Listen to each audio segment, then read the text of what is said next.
Hello, my loves. Welcome to another edition of the Lion's Den Street Talk. Today we're going to talk about women don't listen with my girl Jazzy Jazz, DJ Jazzy Jazz, because she always have on headphones. Hey Jazz, say hi to the people. Holas. Okay, Jazz, you know, a lot of these older women and a lot of these younger women suffer from heartbreak, from being in relationships because they seem to miss the red flags.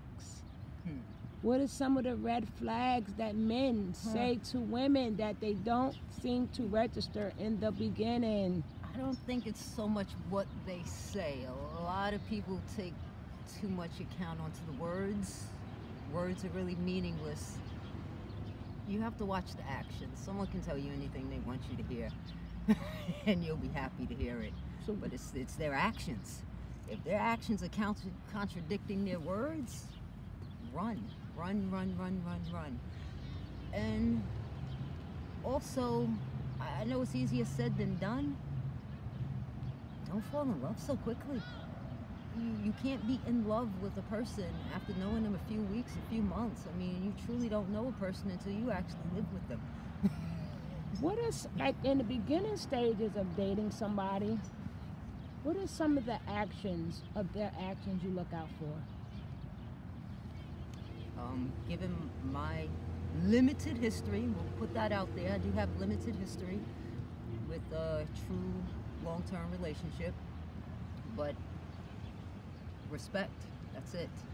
I'm looking for respect in all ways, shapes, and form. And because without respect, there's nothing. You can be the greatest lover, you can be the greatest father, and that's a beautiful thing, but that says nothing as to how he's going to treat you as a woman. He has to respect you. So how do you feel that women get caught up in these traps? I'm not the person to answer that because I'm still looking for that answer. I ask women a lot, why are you with him? What do you love about him? Because from the outside looking in, he doesn't seem like much. I don't know how they get caught up in the traps. I do know there are a lot of women in this world who feel that they need a man in their life. Even if they have a job, their own home that's paid for, you know, putting their kids through school, that they need to have a man by their side. I don't understand it. And some of them that I've spoken to don't know why either. They just feel complete with a man in their life. How do you feel about, in the beginning stages of a relationship, how do you feel about nicknames? Oh, it doesn't bother me. There's nothing wrong with nicknames. In the beginning? The beginning, the end, doesn't matter. There's nothing wrong with nicknames, at least in my opinion.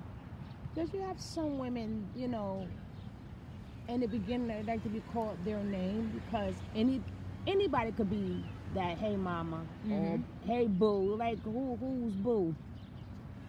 I mean, normally nicknames are personalized. If your baby, your man or your honey or your husband or whatever is just calling you boo or mama, that's not really a nickname.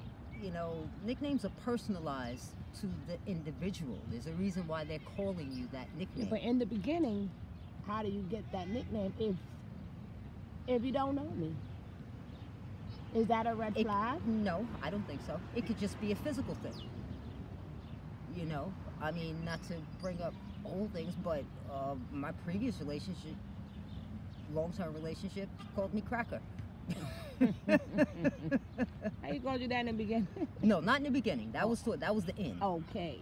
But in the beginning, he called me Coin Muffin.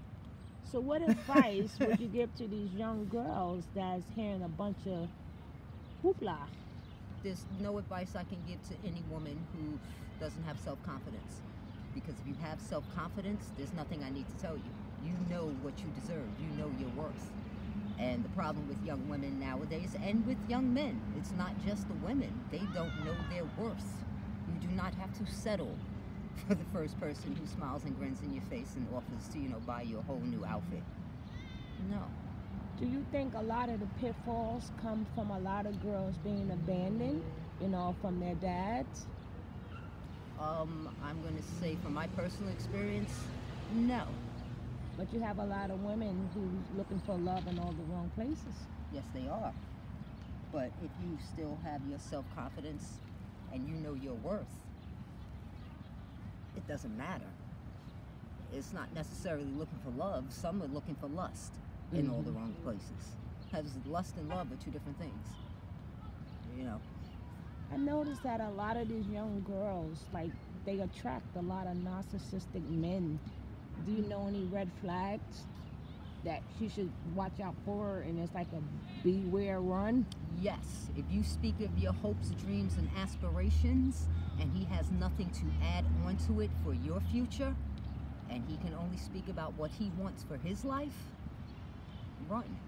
If he speaks of his hopes, dreams, aspirations, you'd be like, yeah, baby, that's what you should do, and you could do this, and that, and you're building on things for his future, but not on yours, run. He's not out for any good for you.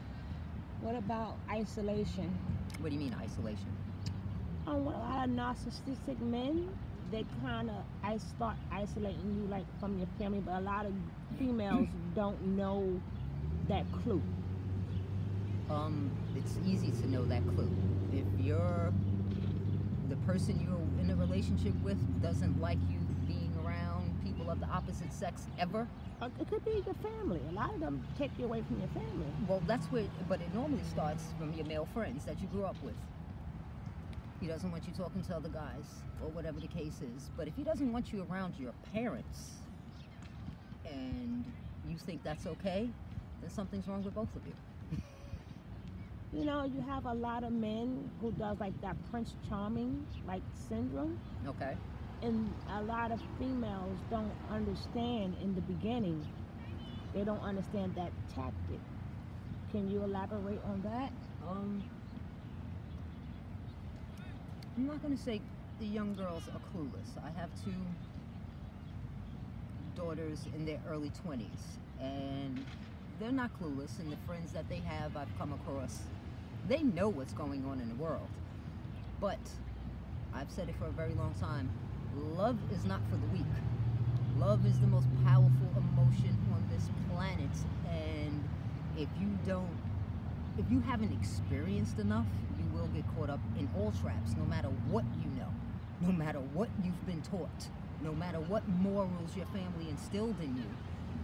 Once your heart is taken, you don't have a whole lot of control. And it's hard when you're young to just walk away from love. Or lust.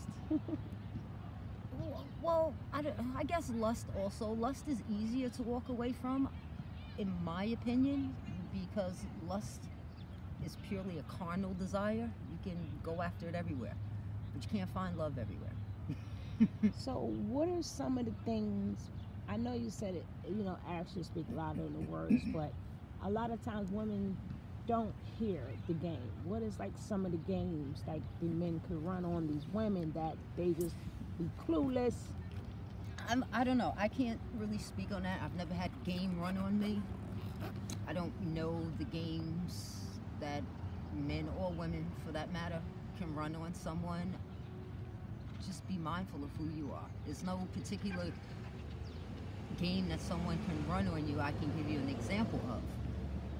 Just know when your gut tells you no. What about you, my only one?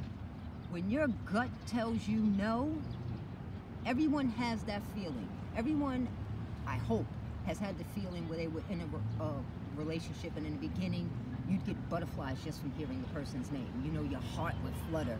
It's like, oh my goodness, is he around? Is he here? You know? But when you start hearing his name, and you want to throw a dagger in his eye, but you say you love him? No.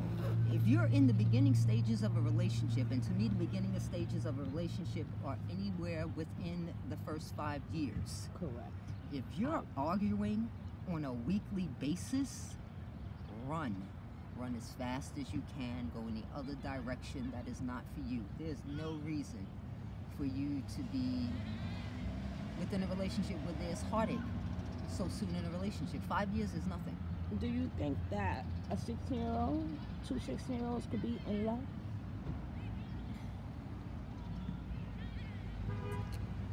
In love? Yeah. I guess it's possible. I can't say no. It is possible. Love each other? Yes. Care for each other enormously? Yes. Adore each other? Possibly. But in love? I'm hedging towards no. I would think that they haven't really experienced the world to even, And see, really, for me, I don't think you have to experience the world. I'm going to speak up. yeah, but how do you know when it's like them bad? You know what I'm saying? You have to go through something to see. I don't believe you have to go through bad in order to know what good is, because in my early years of dating, I knew right from wrong. I knew I wasn't in love with these guys. I knew I wasn't in love. I liked them a lot, but if they died, the next day, I'd get over it and still have to go to school. But when I met my children's father, I knew what love was. Why? I felt respected. I felt as though he actually cared about not only my feelings, but my well-being. So if you can get that same feeling at 16, I think it is possible.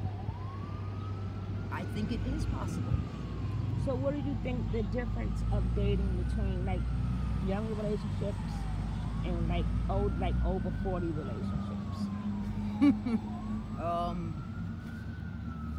Well, that's easy. Over 40, you done run the gamut of almost every relationship you could possibly, experience, or at least have known some people who have gone through those type of things. So you have different life experiences. When you're young, you're clueless. You don't know, which is why I don't advocate young people getting into serious relationships before the age of 25, honestly. No. Go experience life on your own. If you have someone who you're dealing with, that's wonderful. But a steady person, pre-30, okay. That's your choice. I don't agree with young love. I just, especially under the age of 21. Do you think that with the boys, the girls too, but the guys, for them to like truly be loyal, but at teenage years, I don't know if their mind or their brain is equipped enough to be monogamous. I believe that's an individual thing. And then I think that the young ladies, that's what they want, but I don't think that these young men, I'm not saying all men, right, but I don't think that at 16, 17, through 25, like you said, I don't think their mind is set to being in a monogamous relationship. How do you feel about that? It shouldn't be set on being in a monogamous relationship at 16, 18 years old. No, they should be thinking about themselves and what they should be doing for their lives to better themselves, just as the young ladies should be doing. But do you think that's what a lot of pitfalls a lot of these young girls fall into? Thinking that, at that age that, I'm the best, I'm the bestest, and he's going to stay with me at that young age? Is that a pitfall? They don't understand the age value in the... Like I said, I hate to generalize, because there were young men when I was 16, 18 years old who were more loyal than I ever wanted to be at 16 and 18 years old. It was like, come on, dude, are you kidding me? We're going to go play some handball. We might hang out and go to Coney Island rides later tonight, but I'll see you when I see you. So I think that you should be enjoying your life as much as possible, and if you think you're enjoying your life in a monogamous relationship or as close to it as you can get, so be it. But be mindful of your heart and of your worth. As women, we literally give life. Don't get me wrong, I'm not trying to, down men or anything. They hold a very significant role in helping life get to this planet, but we are the bearers of life. It comes forth from our bodies. You must treat your body as the temple that it is. And if you don't, why should a young man respect you? If you're out there doing what you're doing with him at 16 and 18 years old, not respecting yourself, why should he respect you? So what advice would you give like these, when is the best time, actually, you feel that you need to start, because I hear a lot of girls and boys are raised differently, and then it's even by, let's say you're a single mom, and I hear like the boys and girls is raised differently. Like girls is like raised to like be like that house person, and the man is raised to be like the mama's boy. But at what age do you think that you should start telling your little girls, a little bit about, life? What do you mean life? I started telling my children, what do you mean life? You have to be specific on that. About because my dating children, and, when they what ask, to be careful for. when they ask. Okay. Because if you raised your child correctly, the way I feel I did, and my girls did to me, they came to me. I don't believe it's your business to approach upon them. By the time my girls were 10 years old, they knew the biological aspects of reproduction. Biological. They didn't know what sex was, but they knew biology of life. If you teach your children these things and not shy away from it and expect the school to parent your kid, then your kid's going to probably be a teen parent, unfortunately. Don't do it to them. Talk to your children. But with that being said, we're all individuals. You can do everything that we would seemingly say is the correct thing to do to raise a child. They're going to do what they want when they're not in front of you. You can't stop them if they're not physically in front of you from committing whatever act they're going to commit. And it's hard nowadays with these children because they are exposed to everything so much earlier in life, and they're exposed to the entire world. So if you're not talking to your child and they're getting the wrong impression of the world from reality TV, because everybody has cable except for me, you're going to have problems with your kid, or your child is going to get hurt in a relationship, male or female, because I've seen it happen with young men also. Do you think that because of the way little boys are raised, that a lot of them when they don't have like that man around the house? Well, but it's not my influence. But how do you feel like, because you have a lot of grown men, like 40 and 50 years old, who still does exactly the same exact thing. Do you think that comes from how they were raised? That, and also who they are. Just who they are as people. I don't believe that a young man needs his father per se in his family. I do believe every child needs a positive, strong male and female role model. It's just because they're your parent, just because you're raised by your mother and father, doesn't mean they're the most positive role models you should have, or you should be following their example. Doesn't mean they're good for you. So you could have your father right there in the house, but if he's useless, what's the point? He's serving no purpose to you. I know a lot of young men who, unfortunately, did not grow up with their fathers, and very respectful young men. So, and they were raised solely by their mothers. I don't believe they need a man in the house. I do believe they deserve a positive role model when it comes to a man, but that goes for girls also. Now, I don't see much separation when it comes to boys and girls when it comes to emotion, because we all feel the same thing. You know, they say girls are more caring and loving. Depends on what girl you're talking to. It depends on the girl. A boy's automatically going to cheat on you. Not necessarily. No, it's not the truth. People get hurt in relationships because they don't listen to their gut. They hear the warning signs. They see the warning signs. And for whatever reason, they choose to hang around, oh, I can fix this. No. Some broken things are not fixable. And they need to remain broken. Leave it alone and walk away.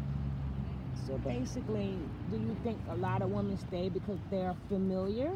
No, I think a lot of women stay because they have no self-confidence and no self-assurance. I don't think it has to do with who can familiar. What, you get used to being abused or treated incorrectly? No, that's just dumb. You have no self-confidence. You don't believe you can go out there and do it on your own. That's my belief. So in closing, what advice would you give women besides, what advice would you give women who don't have the confidence? I mean, you can't, what like type of steps you think that they can take to get there? Like, like talk to a friend, get therapy, or change your inner circle, because strong women usually bond together. It's very rare for emotionally strong women to hang out with insecure women. It's very rare. There might be one in a group, but you need to change your surroundings, change your foundation. Your foundation is crooked. Everything starts from your foundation, not necessarily your home, but your base. Who do you call your family? Friends can be family. Some of my friends are more family than my relatives ever will be. You need a strong emotional base. Everyone needs someone. For those who think, oh, I can do it all on my own, how happy are you? How happy are you really all by yourself, alone? Are you lonely? Do you need somebody to talk to once in a while? Then you need to get out to the people who care about you, who are actually not going to judge you and just speak honestly with you. That's what you need. Everyone needs self-confidence and deserves it. Everyone deserves to be happy. And if you're not happy, change your situation. If it's your relationship, get out of that relationship. If it's your children, get away from them. Any relationship that is toxic should be severed or fixed, if it's fixable. If it's not fixable, leave it alone. Some people are just toxic, and you need not to be around them ever. Well, thank you, Jazzy, for another wonderful interview. Our YouTubers love you. Aw, thank you. So stay tuned. We will be getting back with Jazzy on another topic. Thank you for tuning in. If you'd like to leave any comments, drop one below. Subscribe and hit the bell. Peace.